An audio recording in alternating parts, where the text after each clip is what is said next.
And recording now. Welcome everyone to the February steering committee. And can I have a motion to adopt the agenda? So moved. And all in favor? Second. Great. We'll start with the district manager report. Unfortunately, Jesse is feeling ill, so will not be joining us. But I have a report to read, which I will be able to answer the questions on. So let's begin. Firstly, as everyone knows, but I just want to reinforce that you are responsible as co-chairs for putting in your agendas into the full board document and the agenda document. I think everyone knows that, right? But Jesse wanted me to remind everyone because there's still sometimes people, reminders she has to send and help she has to do, which she's happy to do. But she just wants to remind everyone every co-chair should have edit access for both documents, which you can find in the calendar, and it's your guys' responsibility to add those in. Does anyone have any questions about that? Feedback on it?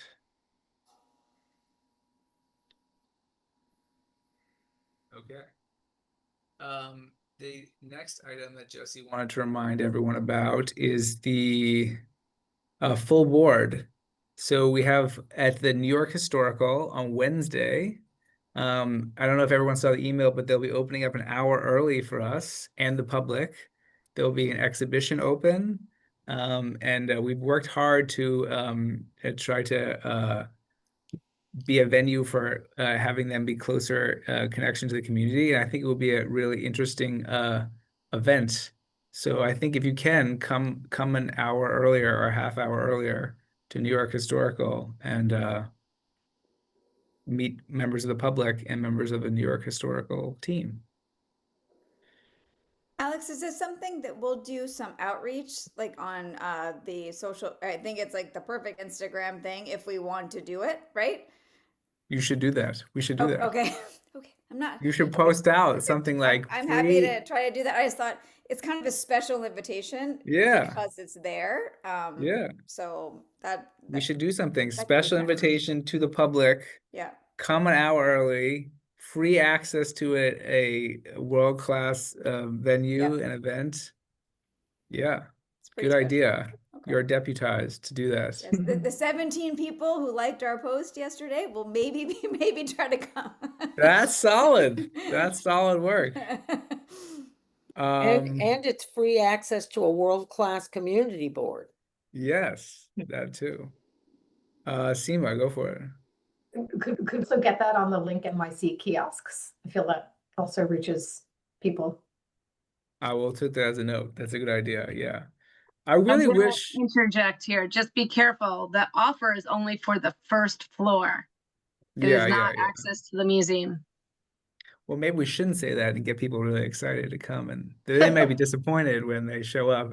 But yeah, that's a good point. Yeah. Okay, that's it for the district manager report. I think for my report, besides those items, I wanted to highlight that thanks to Doug, also we made a lot of good progress on the office lease. I think we're very close. And hopefully we'll be able to get a full 10-year extension or renewal of the lease. And I think it will be best case scenario for us because all the other spaces are really, really not good. So we're getting closer. Kevin. Alex, do we know, is it going to be at the same monthly rental rate as we've been paying, or is it going to be a higher rate?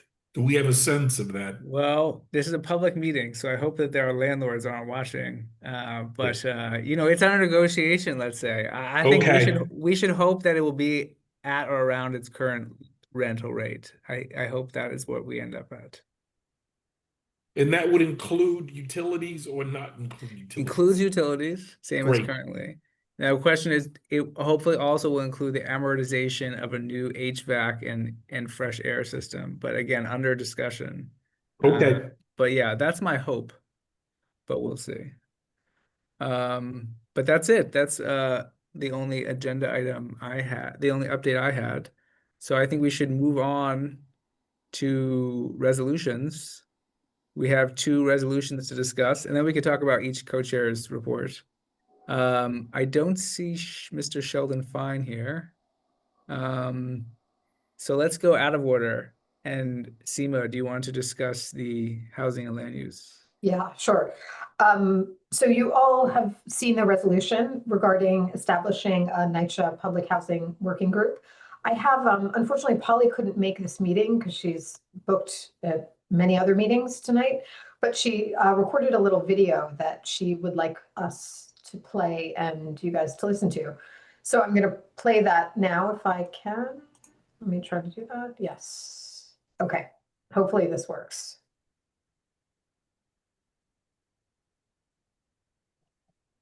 Can you see that? Yes, let's hear about the audio. Audio sometimes doesn't work, but Can you hear the audio? not Yeah. working. It's okay. You Good evening, Go for it. everyone. Oh, Polly Spain, member of the Housing Committee.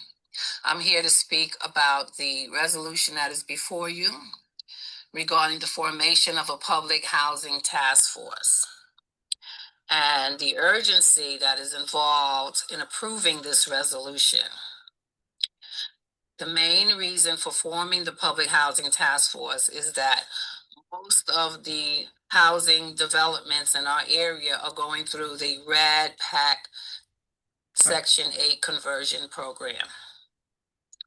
And so it's very important for us at CB7 to offer a platform in which the tenant leaders can be able to receive support from us as a city agency on how to navigate this conversion.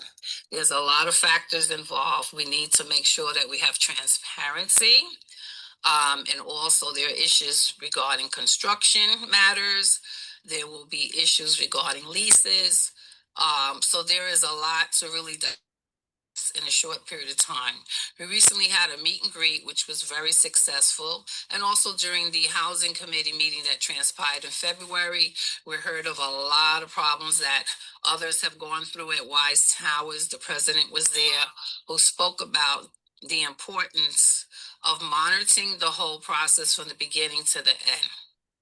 And so therefore, I'm urging each one of you, when you look at this resolution, to take into consideration the residents and also the work that's going to be involved in making sure that the rights of residents are protected, but most of all, safety, security when the construction process happens, and also that there is some kind of dialogue involved between the New York City Housing Authority and the resident leaders, because unfortunately, that has been an issue. So I'm going to ask you again to approve this resolution. I don't want to take up your time actually reading it because you have it before you, but these are the factors that we took into consideration regarding the conversion of the Red Pack program. And then those buildings that are not going through that Red Pack conversion right now, they also have major issues and major problems, okay? So we want to have a platform in which the leaders can come together along with some of the representatives of the elected officials to see what we can do to help and support our public housing community. Thank you for your time. thank you for that, Alex. So the slide that you see right now shows the blue are all of the developments. There are 10 of them that are going to be converted by the PACT RAD program starting now-ish. The green, which is Weiss Towers, is the one project in one development in our area that has gone through the PACT conversion, and maybe not so successfully, according to lots of tenants there. The black, number 2, 3, 5, 6, are developments that are outside of this conversion process. And perhaps for future rounds. Okay, let me stop sharing. Yeah, and so that's it. The resolution basically talks about establishing a working group and a little bit of a scope of it, and that it will be, in accordance with open meetings law. So it will be posted YouTube will be shared, et cetera, et cetera. Any questions? Comments? I think it's awesome. Bradholm and Siegel have shown up at both of these. He seems very engaged. I don't want to overpromise, right? But I feel that we have like a critical mass of people that could make a difference, and the time is right. I also talked to Shelley about previous efforts. I feel we won't make some of those same mistakes. So I think it's a great initiative, Jami. I have a question and a comment. I guess I'll start with the comment. So the process that Polly and Seema are talking about, the process is very complex, and I've been privileged to be invited by Polly and some of the TA presidents, as well as Seema, to some of these meetings, and it is incredibly complicated and difficult. And those on the housing committee, like Barbara, know this from the meeting they've recently had. So thanks to everybody who's leaning into it. I'm in support of the resolution, but I do have a question for Alex, because there's been some confusion on our task force about the benefits or the differences. Let's not get into benefits or relative negatives, but the distinction between working groups, task forces, and committees.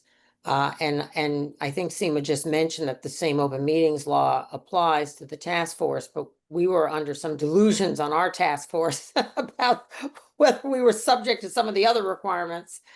So maybe Alex, you could speak to that, or someone else maybe who is a Robert's Rules of Order expert, because I'm certainly not. Thank you. Yeah, I mean, I think in the bylaws it talks about like task force and committee, and the open meetings law applies because you can pass resolutions. You're not just can't remember what the exact term is, but you're not just something, you're affecting business. So the open meetings law applies.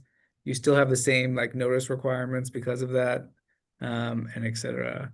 But yeah, the full list is in the bylaws about the differences. But I think, yeah, we're cognizant of those differences. But Alex, if I may, a follow-up, there Yeah, is there's an expiration date, is there not, on yeah, task force, whereas the committee is standing, correct? right, exactly. With every year, for every task force, it has to be reinitiated, recreated, reaffirmed. Do we need to say that in the resolution, Alex, No, or we it's don't okay? have to say that. Okay, No, great. cool. Adam. Yeah, I just wanted to answer the OML thing. As long as it's a public body that's meeting, it has to follow it. So if we started a task force to plan Alex Bell's birthday party and we put 3 people on it, anytime a majority of those 3 people met, it has to follow open meetings law. So it doesn't matter what we call it. If it's a public Right. body and a majority is meeting, then you have to post it. One kind of interesting aside, I just want to say, because this is steering and it's what may be interesting for you guys, and Egor and Kevin went to the borough board last month, and so they got tastes, but like it is interesting that there's a vast difference between the different Manhattan community boards. So for instance, on the east side, their committee meetings do not meet OML. They meet completely remote. And Are they allowed to do that? well, what is the point is, what is the enforcing body with which they would be not allowed to? Like if they were sued, someone could invalidate their resolution because it doesn't meet OML, I guess. But the point is that has yet to happen. So I mean, they definitely not allowed to do that. Similarly, it's very interesting. This also came up at Borough Board in the like mandates at the, I guess, city level. It talks about chairs and vice chairs of committees. There is no concept of co-chair, and other committees do not have other community groups do not have co-chairs of committees. They have chairs and vice chairs. Our bylaws seem to have invented this co-chair concept. So it is Kevin and Egor got a taste of this. It is interesting that like it's actually like very different across different community boards. People seem to be doing their own thing. So yes. Don't even like look at what they do in parts of deep Brooklyn. where it's just like nothing is recorded. There's no meetings, minutes taken. Like other parts of the city make the worst board in Manhattan look like an angel. This is being recorded though, but okay. All right, should we have our vote on the NYCHA? I just want to say one more thing, which is that all of the electeds and their representatives have been incredibly supportive and are eager to pitch in and help with this effort, which has been invaluable, in addition to the tenant leaders who are incredible and volunteers themselves and giving of their time. It's amazing. All those in favor, or call a question. All those in favor, raise your hand.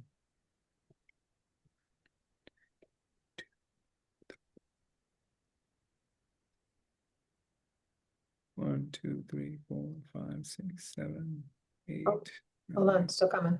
11, 12, 13. I think 14. Really? I have What do you have? I have 9. 9?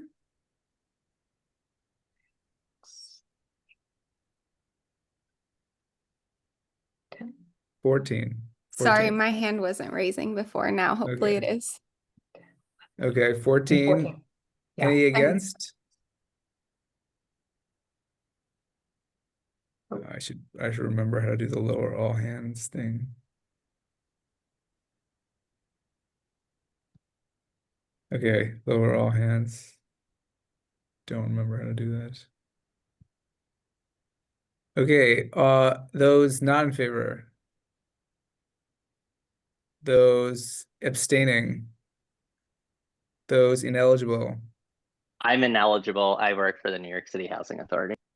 Great. Okay, so I think that's 14,001. Motion passes. Great. All right. Mr. Sheldon Fine is not here. But he is texting me. Maybe we can go to the co-chairs now and then we will come back to this. Do you want to go around the room and say what do we have for full board from each committee while I send Mr. Fine this meeting link? Maybe we'll go first to Ken. Can you hear me? Yes. Okay, I just want to say, I want to be chair, not vice chair, okay? Okay. So, is that okay, Sofia? Okay. Fine by me. So we don't have any resolutions. We decided to give the board a break this month, so. Okay. Great. What about housing? Will we just have the NYCHA one?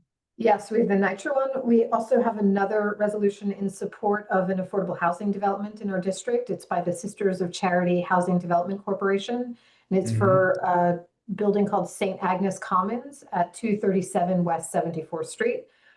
Great project. We also have a resolution passing the project that we would like to put forward for potential community board funding. And the NYCHA thing, that's it. Great. Okay.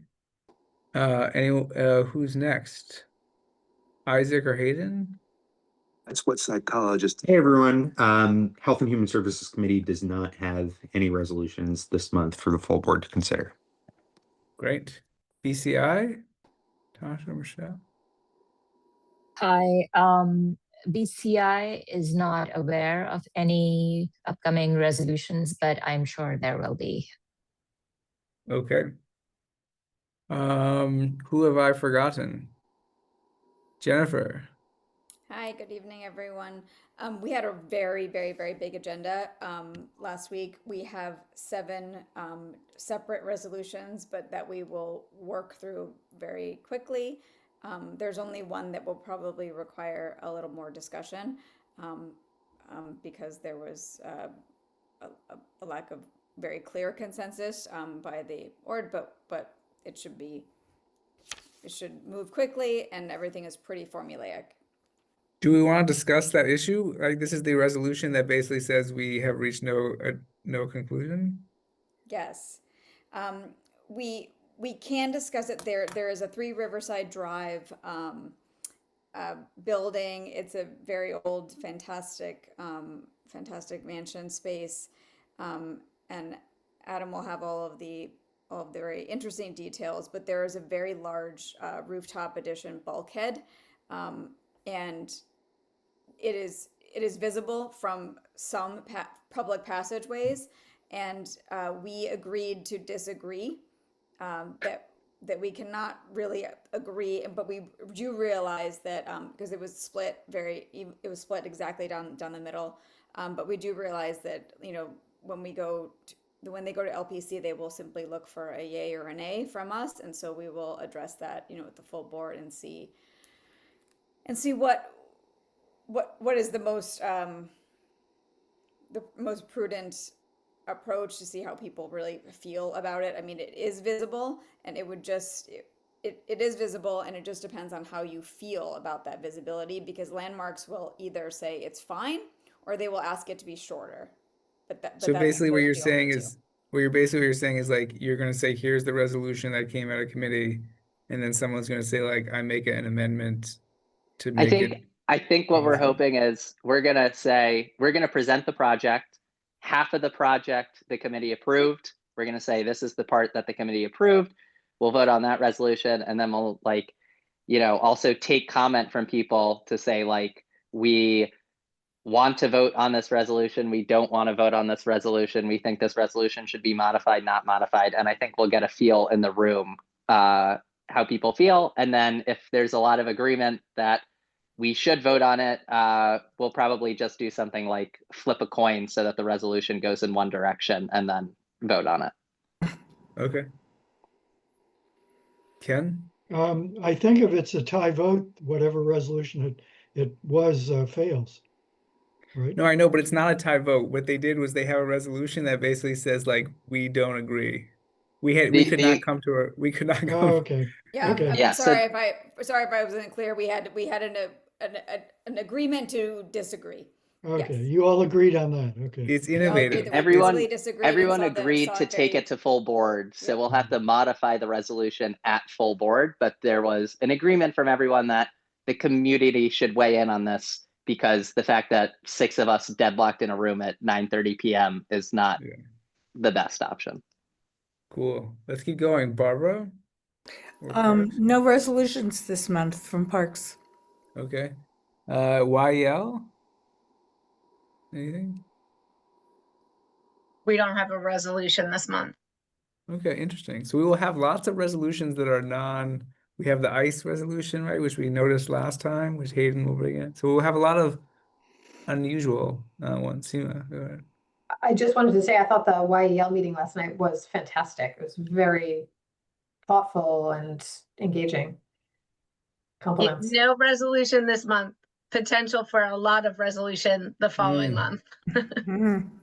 Great. Mr. Fine. Yes. We skipped over you, but we can come back now. So you have a resolution you'd like us to consider. Yes. Very strangely, people are not aware of the degree of anti-Semitism in New York City. In the month of January, which has 31 days, there were 31 reported hate crimes in New York City. But it should be noted, and that's 180 to 184% over the previous January. But in the past 2 years, there have been an average of 28 a month. That's extraordinary. It's also the 54% of the hate crimes and actions in New York are against Jews, when there's only 10% approximately of the population is Jewish. In the past, we've had, and I wrote these, a resolution concerning what happened with George Floyd and condemning everything related to it, to anti-gay activity and crime when that was spiked.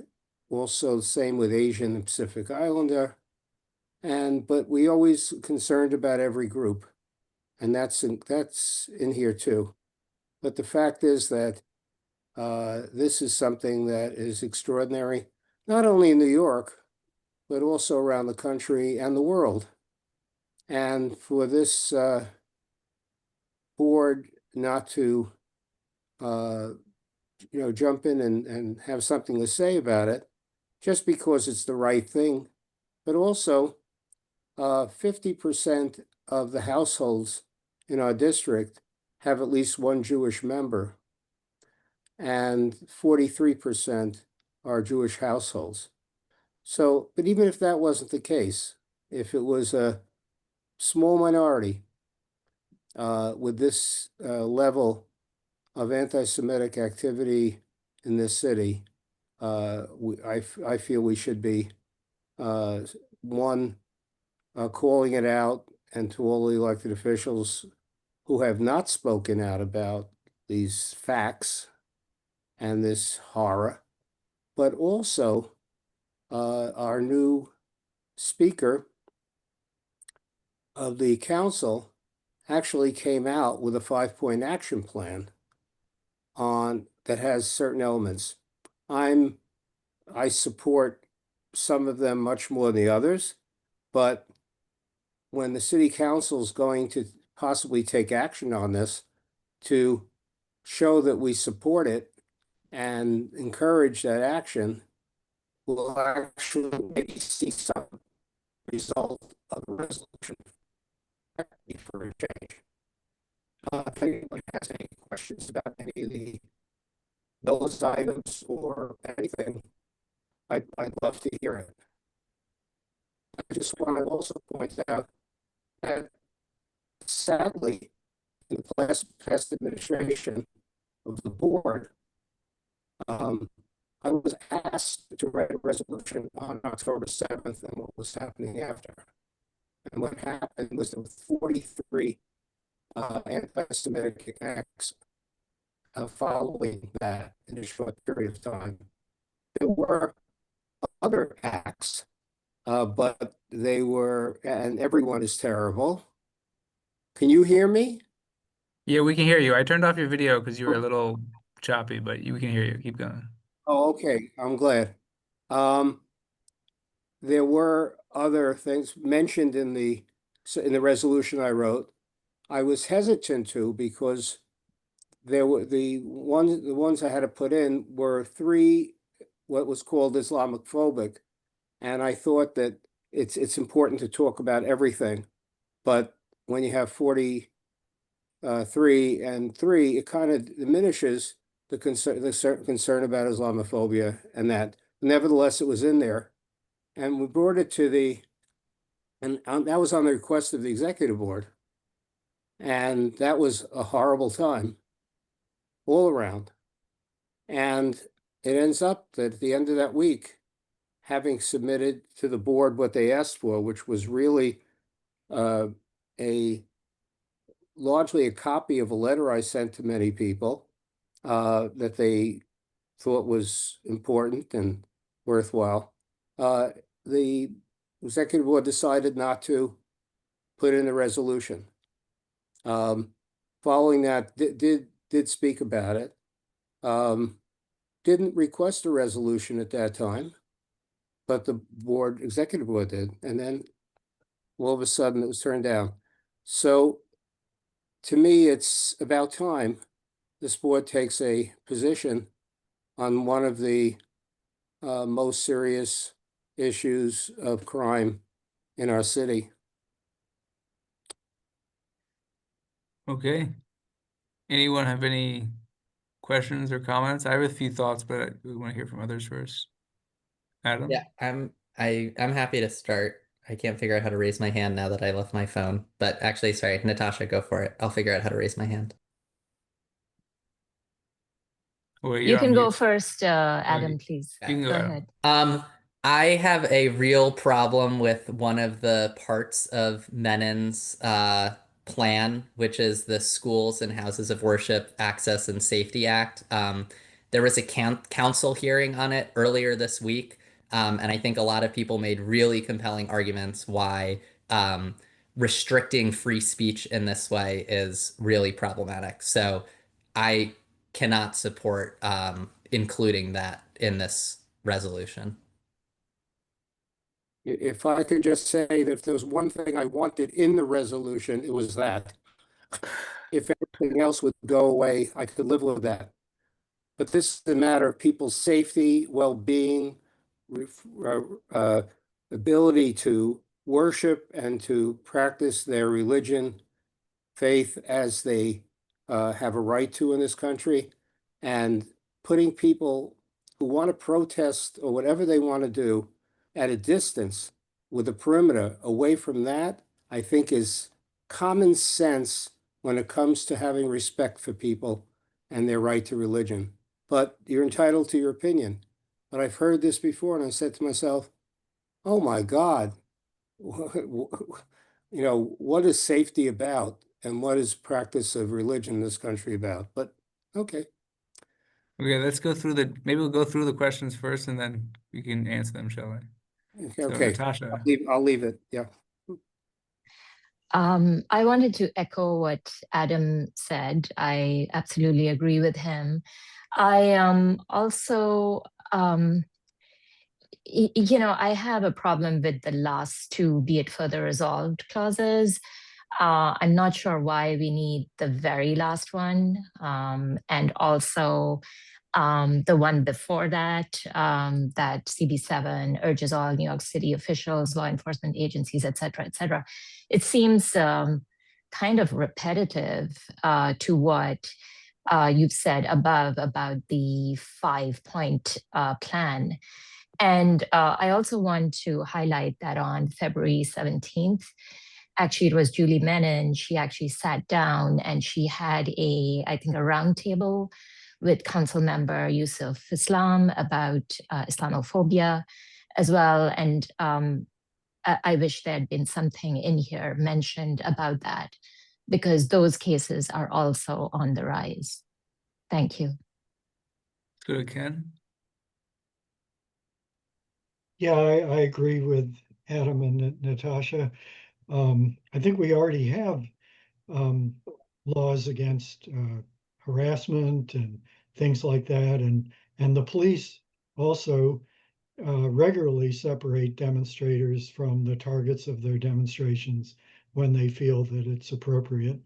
But there's been, in the council hearings, there was talk of 100-foot separation, which is, you may as well say you can't be in the same zip code. And so I would oppose that part of it. Also, I just wanted to point out that at the beginning, Shelley, when you talk about the 31 incidents in January of this year, actually the previous month was even more. It was 40.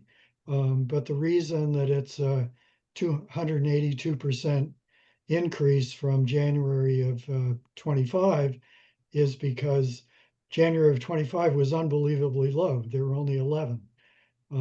So that's why it was all of a sudden a startling increase. I think the more relevant statistic is that over the last 5 years, there's been a steady rise in anti-Semitic incidents. But the per month, this is the average per month, but actually in 2025, it went down a little bit. So the average incidence went down from something like 27 a month to 26 a month. I just wanted to point that out. I think you could make the beginning, just saying the number 31, I don't think is that helpful, because it really doesn't say anything. And also, it's my understanding that rhetoric, things people say, are classed as anti-Semitic incidents, and that includes something that somebody chants in a demonstration, or a banner that somebody puts up that somebody else finds reprehensible or anti-Zionist. So I just wanted to point that out. All right, Isaac. Shelley, I want to thank you for elevating this to the steering committee. I think a lot of the conversation, with all due respect to everyone, I think a lot of the conversation around the language in the resolution is rather trivial. I think what we need to focus on, and which you rightly have advocated for here, is the fact that anti-Semitism and hate crimes in general have surged in New York City. And as you said, 10% of New York City's population is constituted by people of the Jewish faith. 57% of the hate crimes in this city are directed towards us. And I speak as a person that has been on the receiving side as a lot of a lot of those hate crimes. To be quite honest, I was harassed about 2 years ago walking home from work, right on Broadway. I a couple weeks ago at my own place of work, I run a soup kitchen and a homeless service agency, had someone come in and throw water at me and say, "You effing Jew." Um, and that's not to discount that there are many other minorities that have been increasingly targeted by hate crimes. But one of the things we are not seeing is other religious groups have protests that are very threatening. And I'll say that as a person that is threatened by the language of "we support Hamas." You aren't having other groups that are subject to such gatherings in their own houses of worship and safe spaces. So I think we could certainly, debate all the language and whether something here is redundant in the resolution. But I think the content of it is really, really important. And as Shelley said, I think the most important thing is the second point, that people should not be permitted to gather in front of a house of worship and express support for an organization that killed innocent people in horrifically brutal ways. So that's my 2 cents. Shelley, thanks for elevating it. Jami? So thank you, Alex, and thank you, Shelley, as Isaac said, for bringing this conversation to steering. These are very, very difficult conversations, and I want to thank everyone for approaching it with civility and mutual respect, which is something we're lacking in our country right now and in our city too often, especially when we're talking about things that are so deeply personal and can be very emotional. And I want to say first, I'm an attorney. I have tremendous respect for the First Amendment. I was a First Amendment lawyer for some time. So I want to lay that groundwork before I say what I'm about to say. I echo, statistics are problematic. People are not numbers or statistics. That's a problem for me. We like to talk in terms of data and increasingly crime stats. But I think Isaac is right to point out that last year, NYPD reported 57% of the bias crimes, however we want to define them, were committed against Jewish New Yorkers. And that's considering the context of a percentage of New Yorkers across the city that is about 10 or 11%. Now, of course, in our district, it's 30%. So perhaps we should be thinking about who we serve in this community and on this community board. But that's alarming to me. And I'm not even in the group that has been targeted, although I have family members that are of the group. So I think we have to think of it as an issue of humanity, less than an issue of numbers. And so I'm just going to say two things. First of all, in terms of the First Amendment restrictions and safety. I sit in church. I actually go to church. Some members of my family go to temple. I go to church, and I actually sit in church and worry about being shot in church. When I'm worshiping at the altar, I'm worried about being shot in the back while I'm taking communion. This is a problem in our city. We shouldn't be afraid to worship in any house of worship. So I think Julie Menon is spot on, and the First Amendment allows for reasonable time, place, and manner restrictions of of our speech. And I think these are reasonable time, place, and manner restrictions given what we've seen happening at houses of worship, especially those that Jewish New Yorkers attend. So that's my feeling about that part of the resolution. But the last thing I'm going to say, and forgive me, but I just want to remind you of the very famous poem, and I'm just going to read a part of it.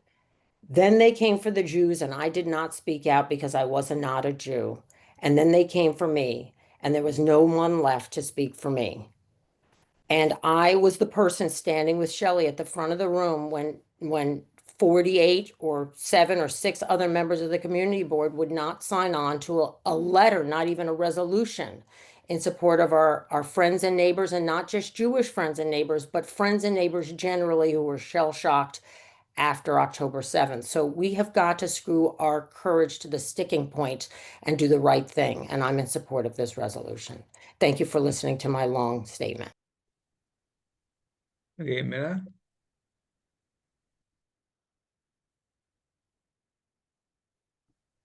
Hi, sorry.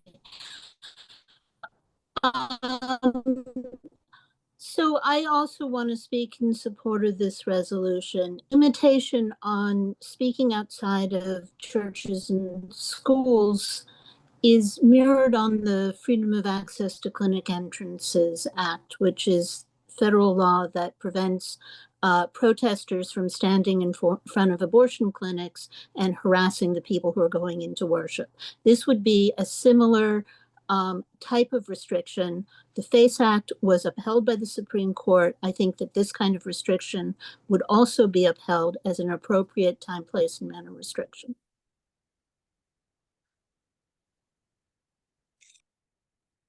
Okay. I mean, I think just my comment, and then Shelley, you can answer. I mean, I like the last one. I don't understand. Like I don't know why you're in the resolution saying you have to send it to these people. I mean, we do this often with other resolutions.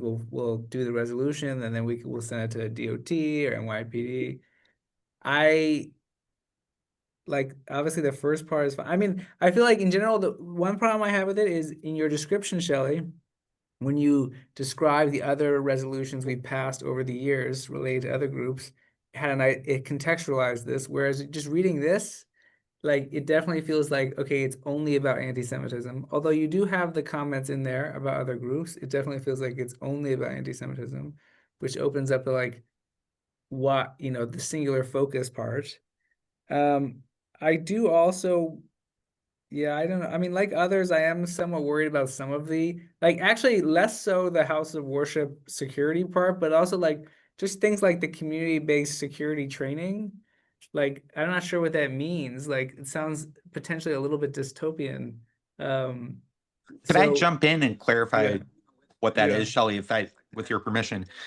Please. So there is an entity in the Jewish community called CSS, Community Service or Community Security Service, and I'm actually a member of it. And pretty much it just trains members of the Jewish community who belong to a synagogue to be alert, but also to be welcoming and to recognize if someone is, potentially acting nefariously.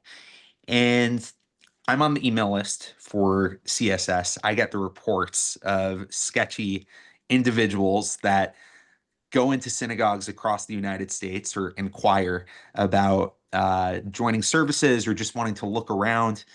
And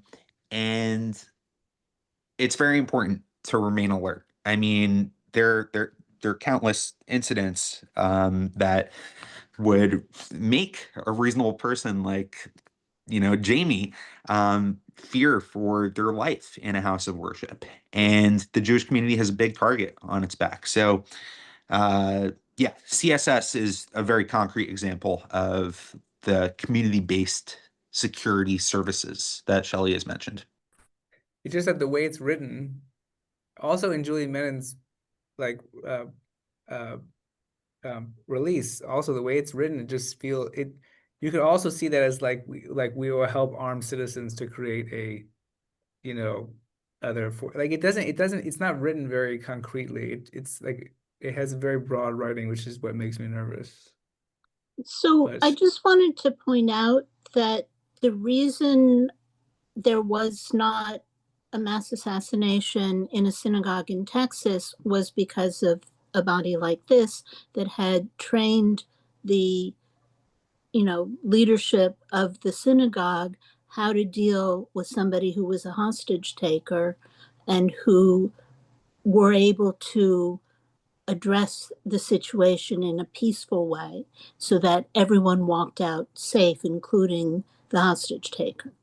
I am on the board of a Jewish summer camp. Our personnel get training from the local, law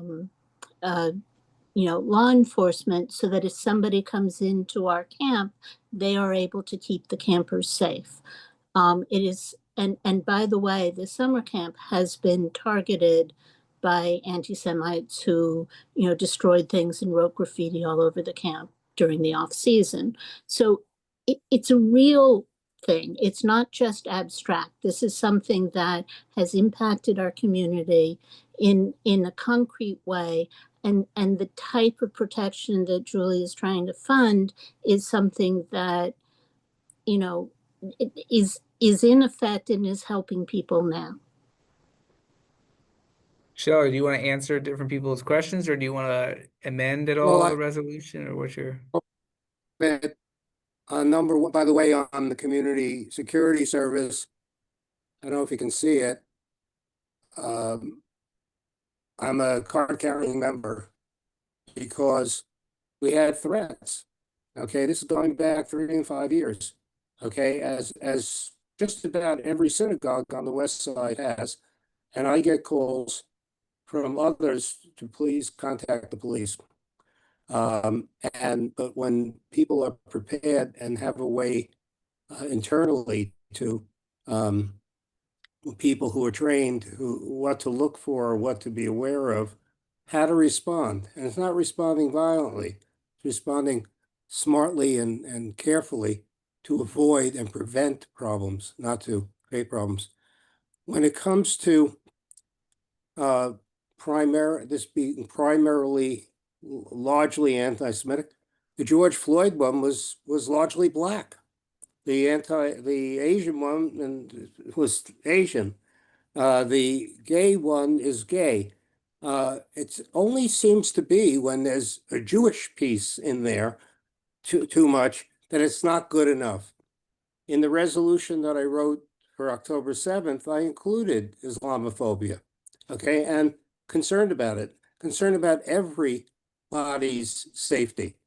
But this is the current heavy, persistent, over 2 years, 28 on an average a month. That's outstanding, and it's a part of a worldwide problem. But we're living in New York City and our community, and that's what we have to be concerned about first. In terms of safety around a house of worship, I think that's so fundamental. If people want to demonstrate for something or against something, I don't think they have a right to do it at the doorstep of a religious institution or a school of any type, okay, and any religion, why? Because that there's a certain respect that I thought was a part of American culture for houses of worship and the right to pray and the right to exercise your faith and your religion. If people feel they have to protest, what are they protesting? Are they protesting people speaking to God? Okay, no, they're protesting the people within because they don't like them, they hate them, they politically associate things unrelated to what's going on inside there. But if they have a right, let them be at a distance, let them hold their signs, let them chant whatever they want. But try being, I don't know if anybody here who goes to a religious institution to pray on a regular basis, how it would feel having people yelling anything outside or outside a school, okay? Would Or you, else, yeah. yes, yeah. Would you consider, similar to how you led the beginning of your verbal description of the resolution, adding to the beginning of your resolution, whereas we have in previous examples, and then link the resolution, George Floyd, Asian American, etc., and then Sure. as the preface. Okay. Absolutely. And if we have some data, as Right. Natasha's pointed out, also the current uptick in Islamophobic activities. There's no problem with, okay? In fact, Okay. it's important to say, but I Right. find it difficult that never had a problem with something being almost exclusively. There was always opposition to all hate, all bias, and so on and so forth. That was always in every resolution. But no one had a problem with any of the other categories. Everyone had feeling. And I think that we have the right thing to do is to emphasize Yeah, I get this. your point. If I remember correctly, I think people we brought up a similar vein about why are we focusing on one item, but I think it's good that we add those other data points. Maybe we'll go through the hands again and then kind of try wrapping up or moving on. Isaac. Decision to withdraw resources from the So I just want to acknowledge that many members of the Jewish community in New York City, but we're CB7 and we're focused on the Upper West Side, feel deeply unsafe. And I've had numerous conversations with friends and peers who say that they don't know if this is a place that they could picture their future in, that they have simply been harassed too much. And of course, we could take a broad scope and of course acknowledge that other groups are subject to discrimination and hate as well. But I do just want to highlight that this is so serious that many people in my network that I'm aware of don't know if their future could be in New York and if this is a place that is safe enough to raise their children. Not only in New York, by the way, but in the United States. And I just think that that's something we should bear in mind and hold heavy.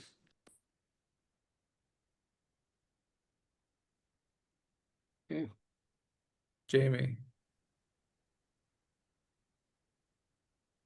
I simply wanted to follow up on something Shelley said about the previous resolutions on George Floyd and anti-Asian hate, bias, and crime, and the many others he mentioned. The reason I was so surprised that the post-October 7th resolution did not come out of our board is precisely because all of those others did. And so I was rather stunned. And the devolution of it was after many iterations of an effort to draft for a resolution that would be palatable to enough members of the board to get it passed, and it still didn't pass. And then we read a letter, and only two of us signed on to that. So that is why I still don't understand, getting back to Shelley's point, what it is about this subject that is so difficult for people to get their arms around and embrace when we were, and I'm a Black woman, so I was all about George Floyd. That's all about it. But I don't understand why when we make the turn into this particular area of hate and bias, people have a harder time understanding it and being empathetic with the fear and trauma inflicted on this particular group of New Yorkers, our neighbors and friends. Adam. I just wanted to say again that, it's not, I'm a Jewish New Yorker. Some of the protests that have taken place at synagogues have not about religious expression. They've been protesting the sale of land in the West Bank, which is illegal under international law. And I think that as a Jewish New Yorker, it is important for people to be able to protest and say that those things do not align with my values. And I think the idea that you can have a system where you say, okay, these people are 100 feet away, 200 feet away. That is not what the First Amendment is about. There are existing laws in New York State that say that if you are harassing people, if you are stopping people from being able to worship, that's illegal and you can get arrested. But the current system we have right now, where at those protests, the New York Police Department was there, protesters were behind barricades. Were they right in front of the synagogue? Sure, but they were behind barricades and there was a lot of police there. The system works. And the idea that you think that the system doesn't work because folks are uncomfortable with what people are saying, and I'm sure people say things that are abhorrent, but that is our right to live in a world where people can express their views. And I just find it, I agree that a lot of things in this resolution are fine, but this bill I have a specific problem with because what we keep seeing over and over again is using anti-Semitism as a way to crack down on other things. I went to 2 universities that have had the Trump administration attack them for anti-Semitism, and that has done nothing to make the campus safer, right? There have been people who have been locked up by ICE for writing pro-Palestinian articles. Did that make us safer? No. So some of the things in this resolution I'm fine with, but I have a gigantic problem with the section on supporting a bill that is going to ban protests near houses of worship. And it's not just me, it's the New York Civil Liberties Union that also has a problem with it. So I understand that it is a very scary time. I also, don't love that when I go to shul, there are police officers outside. But I don't think that banning protests outside houses of worship is going to make me feel any safer. It is going to make me feel that the things that this country, has stood up for and tried to embrace in our Constitution are not things that we care about. Jennifer? Thank you everyone for the thoughtful conversation. I just have one consideration, Shelley, when you're going back to look at the language, and if we think that strengthening the language about more inclusivity, Julie's language is organizations of all denominations. And so that could be something where if you're looking for to broaden the support and to make it where because I'm a churchgoer. We belong to Holy Trinity down the street, and I echo Jami's sentiments in some respects about I bring my children. I am concerned, and frankly, we don't have the same type of active protests as other places today in down the street in my church at this moment. But we also don't have active security there either, and. So I do appreciate that it is different, but I do think that strengthening some of the language around using those words could be helpful. I think the words are thoughtful. Organizations of all denominations, which is a little bit more, speaks to the point, but also is a little bit more inclusive if you're looking for an opportunity. Don't have any problem of it, and I would invite people to suggest language. I don't think anyone, I hope, there wouldn't be anyone who would oppose that and certainly would support it. Okay, so do we want to vote? Are you asking us to vote on it now, Shelley, or do you want us to? I think so, because in order to bring it to full board, the only way you can bring it to full board if a committee, in this case the steering committee, can have a vote.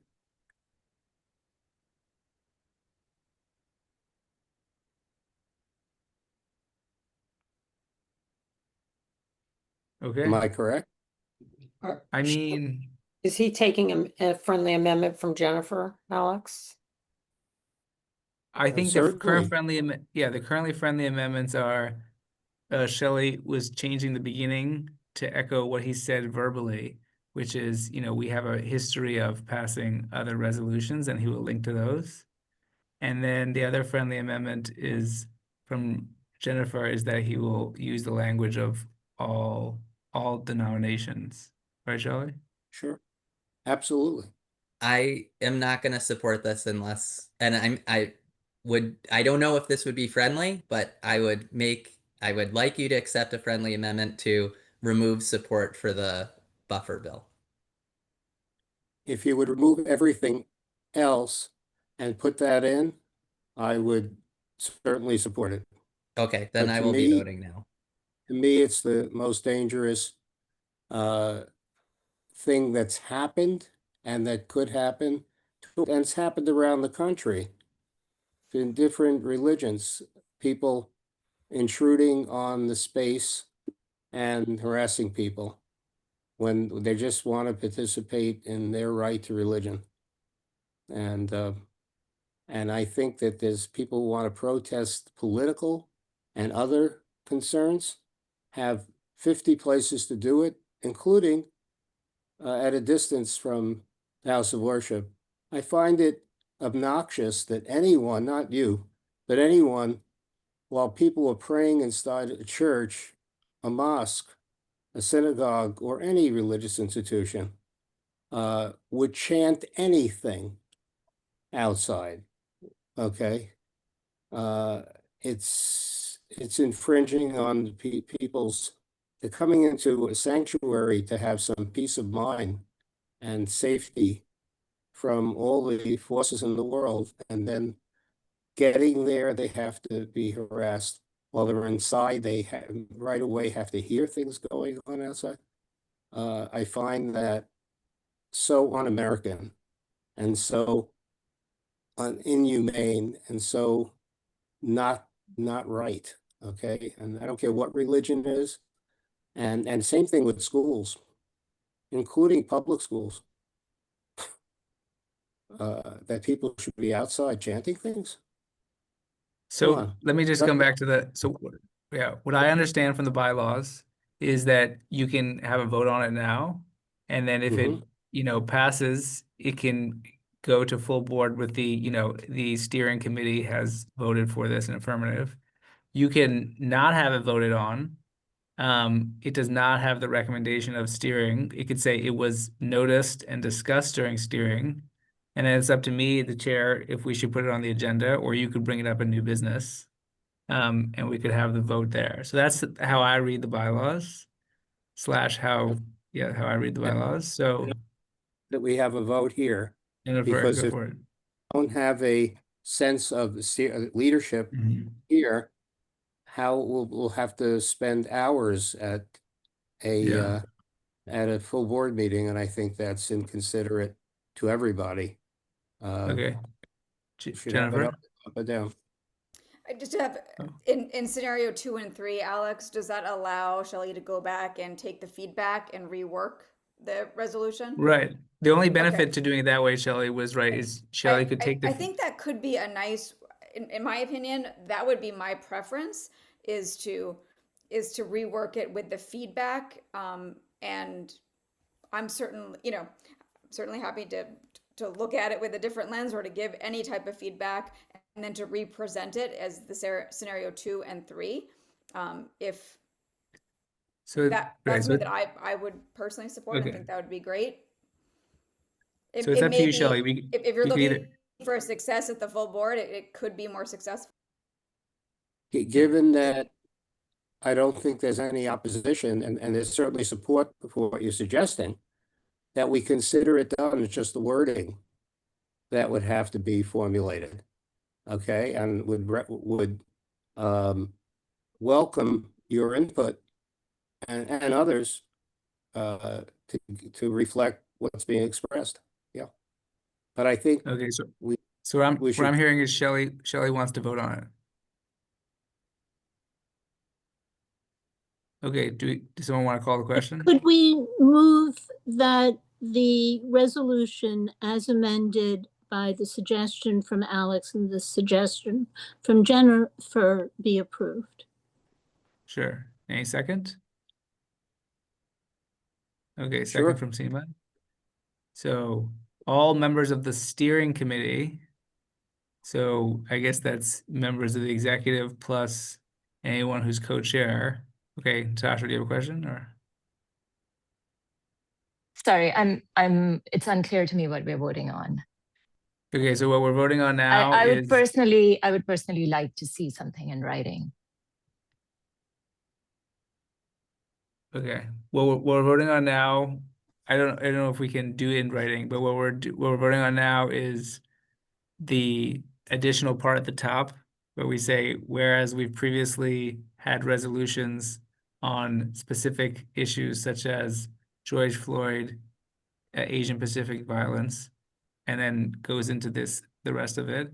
And then also, as I understand Jennifer's edit, I guess it's copying the language from Julie Menin's report, which doesn't say, so it doesn't say, actually, I'm not, yeah, what exactly does, I think in the community-based security training, it says, as well as organizations of other denominations, not just, I can toggle back to Shelley's, which yeah, says, it just says, Jewish organizations and other and community other community institutions. I think it's very important yeah, to demonstrate a true interest in acknowledging other right, faith-based organizations, not right, just tangential organizations that may serve the Jewish community. right. So it says supporting training programs for security planning and preparedness for Jewish. Let me just share my screen. So this is how I understand it. And Shelley, this is your resolution. But currently where it says supporting training programs for security and preparedness, it says for what was the wording?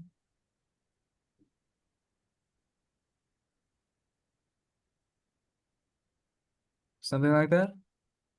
As well as organizations of Jewish organizations and institutions, as well as organizations of all denominations. Okay.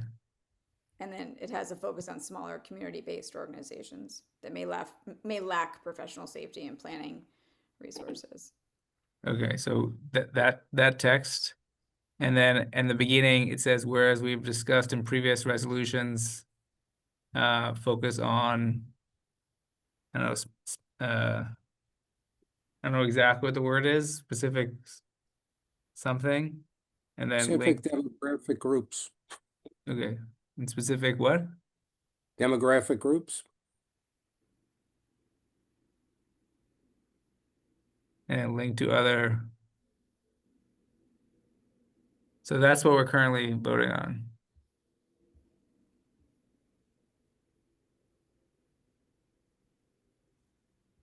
So I think we had the second from Seema. So are we ready to vote?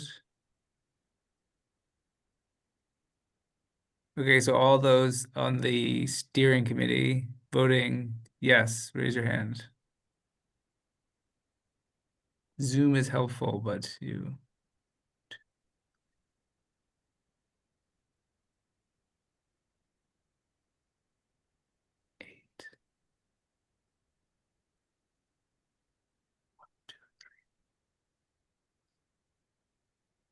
Yeah, I have 8 currently.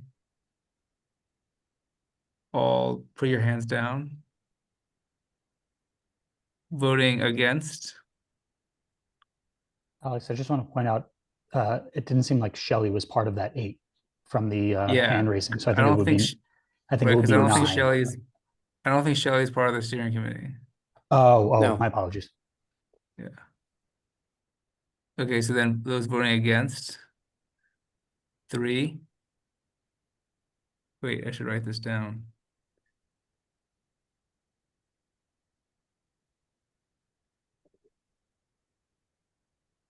Okay, lower hands. Abstain. How do I raise my hand? 4.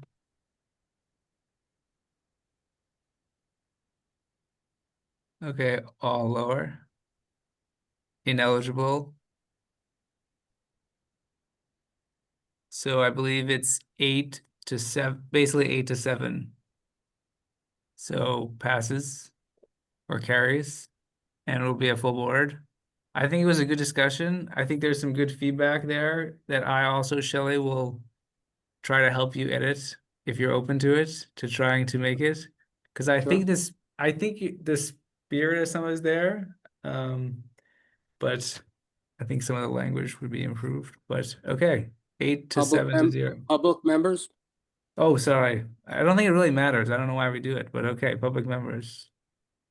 Shocking. No, I'm Shelley. a public member. Board member, not steering. Non-committee? Sure. Non-committee. Okay, 1. Great. Anyone, any other members? No? That's all. Voting? No? Okay. All right. Does anyone else have any old or new business? I just wanted to report that Alex Crawford will be leaving next week on Friday is her last day. She has another opportunity. I think we should wish her all the best. Probably don't bug her and ask what the opportunity is, and instead wait to see if she would like to share it with you. But I think we wish her well. She's been on the staff for, I think, over 3 years or 3 years. Yeah. So we're going to Anything start else? a search? We're discussing that potentially. Yes, Potentially. probably. Might not need to replace her? Well, I don't know. Yeah, probably. Actually, I Hey. apologize, Alex. I have new business for the Yeah. steering committee. Okay. I just wanted to flag it as a problem that came up in our committee meeting last night, and I feel like it was my fault because I wasn't aware of it. But with a hybrid meeting, I hadn't realized that there is a Q&A on the Zoom. And if I had known, I definitely would have disabled it. Mostly for meetings, I would always disable it, especially this is a meeting that touched on a subject that had had a very ugly conversation at the CEC. And I don't want that kind of back and forth where one member of the public is kind of going at another member of the public, right? Like, I feel like it could just escalate in such an ugly way that I would definitely prefer they're disabled. That said, it wasn't, so I recognize that people thought they were speaking to us, and it wouldn't be fair for me to just outright dismiss that, right? They, in good faith, thought we were getting the message. So we've just kind of managed it. You know, I don't know if we managed it in the best way. We just managed it to try to handle it. Kevin, fortunately, copied it all and has shared it to the committee. During the meeting, we were kind of on the fly trying to summarize it and offer our best support. So a lot of them were questions that were directed toward the superintendent who had been at our meeting. And I said I would pass those forward and share them with him. There's no guarantee he will answer, or if he will answer us, who knows, but I do want to at least share the questions that were raised with him. So I don't know if we want to attack this on like a technological end or just like a systems end, how we all address it at the beginning of our meetings.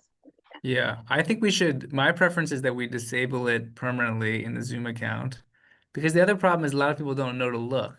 And so I think if you want to ask a question, you should raise your hand, and then the chair should allow you to speak, and you should have to speak verbally. I also feel that sometimes the people, it also sometimes lends itself to someone spamming and they don't want to be verbally seen, and that makes me nervous, or visually seen. So my preference is just to turn them all off. But yeah. I agree. Seema, anything? You know, my only thought is I do agree that it is very difficult to manage the meeting in person and hybrid and then also have the Q&A. Like, it almost requires a whole nother person to just manage that. So it's complicated. But I'm wondering if the Q&A were to stay on, is there a setting that can make it so that the questions just appear to us to avoid the whole back and forth amongst, you know, because essentially what you're saying, I think, Kristen, is that people were almost using it like a chat when it, you know, the whole reason we shut down the chat was to sort of stop that dynamic. Yeah. So one of the things about this meeting is that we had required people to sign up in order to speak. So that sort of adds an extra complication there, as we weren't actually allowing people to raise their hand and speak to us. But the second thing is the Q&A may have been visible to the people on Zoom. It was not visible to us, and we couldn't figure out how to see it. Mm-hmm. Go for it, Michael. Just in defense of the process of the co-chairs last night, at multiple junctures, Kristen did offer members of the public, both in person and online, an opportunity to speak if they had not signed up. So, I think the notion that people weren't given a full opportunity, I don't know how true that is. I think there was ample opportunity. I think people, like Kristen said, it just kind of got a little bit out of control. I think the easy thing to do would be to make the default setting to have that shut off, and then encourage people, like we do at every meeting, just to follow a process to speak, and then provide some structure, because that's the only way you can keep these things organized. Right. I think that's best. I think I'll do that. Great. Anything else? All right. See you on next Wednesday. And remember, let's try to get lots of people to show up. Hopefully it's not snowing, because I think it'll be a great venue. Okay, motion to adjourn, something. Yes. Second. Bye, everyone. Thank you.